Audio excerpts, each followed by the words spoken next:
Scary मनोरंजन में आपका स्वागत है। उत्तर भारत के एक छोटे से गांव में एक पुरानी जर्जर हवेली थी, राजा साहब की हवेली।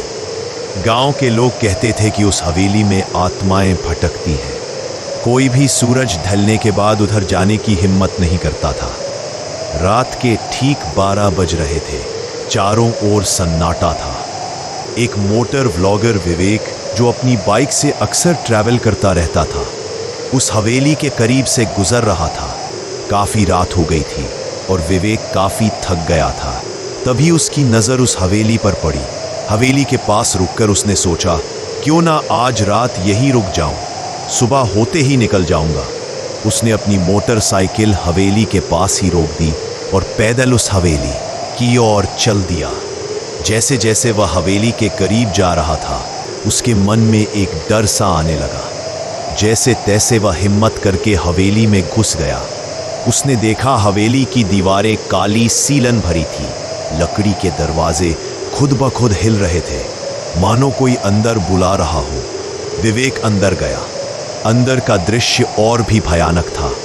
पुरानी तस्वीरें, टूटे शीशे और एक अजीब सी बदबू। अचानक उसे ऊपर वाले कमरे से किसी के रोने की आवाज आई। वह धीरे धीरे सीढ़ियों पर चढ़ा। कमरे के अंदर एक लड़की कोने में बैठी थी, सफेद कपड़ों में, सिर झुकाए।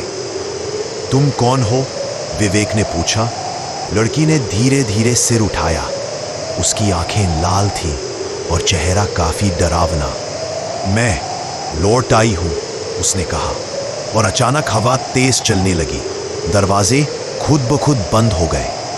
विवेक चीख पड़ा, पर आवाज बाहर नहीं जा रही थी। लड़की अब हवा में तैरने लगी और जोर से हंसने लगी। ऐसा दृश्य देखकर विवेक बेहोश हो गया।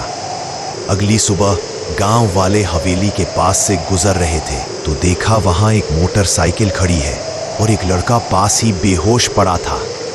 होश आने पर विवेक ने देखा कि उसके आसपास काफी लोग खड़े हैं। विवेक चुपचाप उठा और अपनी मोटरसाइकिल पर बैठकर निकल पड़ा, लेकिन पूरे रास्ते वह रात वाली घटना को सोचता रहा। उसके बाद उसने रात में मोटर व्लॉगिंग करनी छोड़ दी। आज भी वह जब भी कभी उस रात वाली घटना को सोचता है तो उसकी रूह अंदर तक कांप जाती है।